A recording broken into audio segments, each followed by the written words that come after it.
Hello and welcome to Visordown, and welcome to a confession. You see, I, for my sins, am a fair weather rider. I don't think there's anything wrong with that. I think a lot of us are fair weather riders, but a lot of my riding mates, I'll look at them each year, carrying on riding through the winter with a little bit of envy, thinking, maybe I should do that. But for 2023, that's exactly what I'm doing with this, the Royal Enfield Continental GT 650. Now I think it is an ideal winter riding bike. Now to explain why, I'm going to go away and I'm going to ride it and talk you through everything.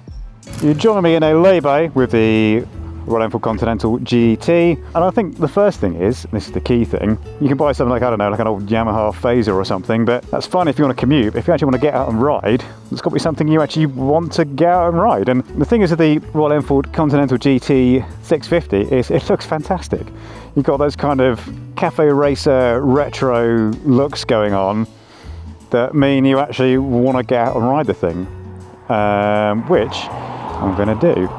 The next thing to bear in mind is the engine, which is a 650cc parallel twin, which it might come as a surprise to you, has 2-7 cranks, so you get that kind of verbally V-twin characteristics with the offset firing order, and it is only 47 brake horsepower, so it's 82 combined straight out of the box. You're not going to worry about flapping around with restricting it or anything. But because it only has 47 horsepower, you feel like you can actually use it all and crank it around. If you had something tremendously powerful, it would just feel like a waste in winter. But this, you don't really need to worry about it. So although there's no traction control, which might seem like a minus for a winter bike, I don't think it matters that much because the power's quite low. As long as it's dry or kind of semi-dry as it is today, it's a good thing having not all the electronics under the sun, because it just teaches you to be a bit more considered, read the road better, look out for anything dodgy, make sure you're gentle with the throttle. Other point I want to make is cleaning the thing. So I know you can say about any naked bike it's going to be a bit easier to clean because less bodywork, but even on a lot of modern nakeds now, you've got these sort of weird alien face like headlamp units that have lots of annoying little bits to clean. Yes, you don't. You have an old school round headlamp, a tiny little windscreen here, and that's kind of it. There's very little in the way of bodywork to worry about cleaning. And also, I feel like it kind of looks quite nice with a bit of dirt on it anyway. In terms of handling, yeah, you know, there are sharper nakeds out there, or quite narrow tyres in this that are kind of okay in terms of feedback and all the rest of it. That's fine, just for kind of bipping around in winter. You're not going to want to be, you know, riding like a man possessed, or, you know, trying to pretend you're doing a TT lap on the road, which obviously you shouldn't do anyway because that's naughty. Now you might look at this and think, oh wow, it's like a Triumph Thruxton for a fraction of the price, being just over £6 grand, and certainly on first inspection it kind of looks like it is going to be something like that. Obviously you start to ride it and you realise there are limitations. I mean, some of the materials maybe look a bit cheaper, obviously a lot less powerful, and the suspension, yeah, it's pretty basic. So twin shocks at the back, a non-adjustable fork at the front. It kind of feels alright, but it's pretty soft, and when you get to a bit like this where it's kind of a bit undulaty, yeah, it kind of flops into its travel. Yeah, so you kind of just end up backing off just a little bit because the kind of bike starts to feel like it's getting away from itself.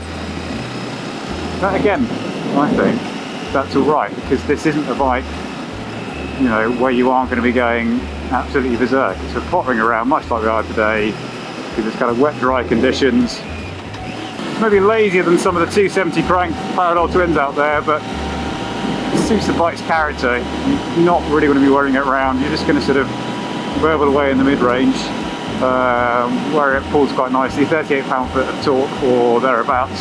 Having this in the garage in winter has been lovely, because on those days when it's just about dry enough, just about warm enough to think, yeah, I think I will get out, it is the perfect companion.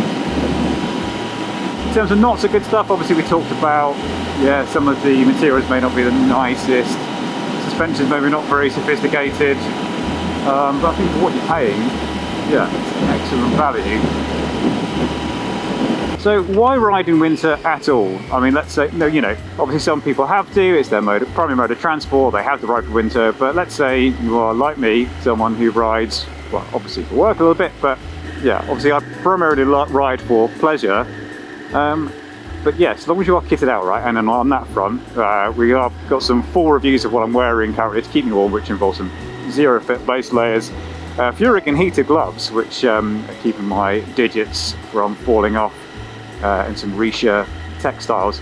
But as long as you're geared up right, and you kind of wait to the slightly warmer days, and those days when it's a bit drier, there's nothing better than kind of, you know, blowing away the seasonal affective disorder and getting out on your bike, enjoying just being out. You know, it's not going to be a quick ride because you'll come around a corner and there'll have been a bit of shade somewhere and there might be a bit of water down on the road, so you know, or well, still a bit of ice if you are going out when it's really cold. But just being out and just pottering around, it's just nice. Just being out is nice. Yeah, only riding a motorbike, doesn't matter the speed or what you're doing, it's just a joyful thing, isn't it? Yeah, and this Royal Enfield feels like, yeah, just a fun little bike to have around out the winter time. So that's the Royal Enfield Continental GT 650. Yes, the brakes are a bit spongy and it's not the last word in naked bike handling sharpness.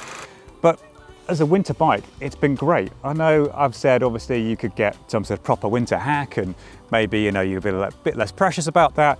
But the key with this for me is that I actually want to go and ride it with the drop bars and the way it looks.